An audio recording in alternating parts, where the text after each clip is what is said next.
retour pour une nouvelle journée au Computex 2024 à Taipei et on est chez Thermal Grizzly et on va vous parler d'un accessoire qu'on adore, à savoir le Wire View qui va passer en version pro. Alors je vais me rapprocher de Sébastien, je vais attraper la petite fiche technique même si on a eu le droit bien sûr à toute l'explication sur ce nouveau Wire View Pro.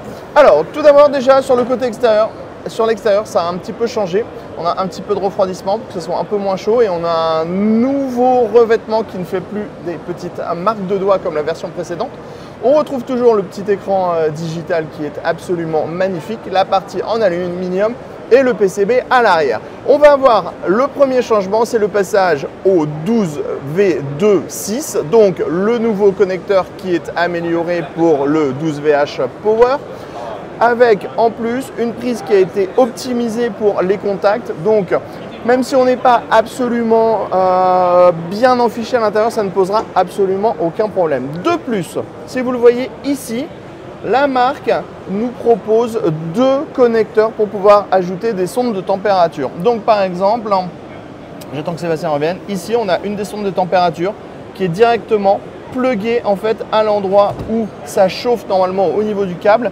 Et on va pouvoir, avec le petit bouton sur le côté, aller vérifier. Alors, bien sûr, on a toujours toutes les mêmes informations ultra complètes à propos de la carte graphique, consommation, intensité, tension, absolument tout.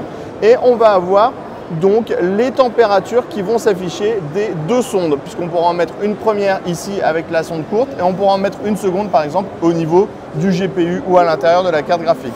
En plus, quand on va appuyer sur le bouton pour avoir les différentes parties disponibles, donc on aura les stats, l'énergie, le temps d'utilisation, les consommations moyennes, on va aussi pouvoir mettre des alarmes en route par exemple. Si on clique ici, attendez, je me suis trompé, je recommence. On pourra mettre des températures d'alarme et donc on va avoir le petit boîtier qui va se mettre à clignoter quand par exemple la température va dépasser une certaine valeur. Et donc ça c'est ultra bien parce que ça permet d'avoir, on a le nouveau connecteur 12V2.6, donc déjà ça améliore les choses.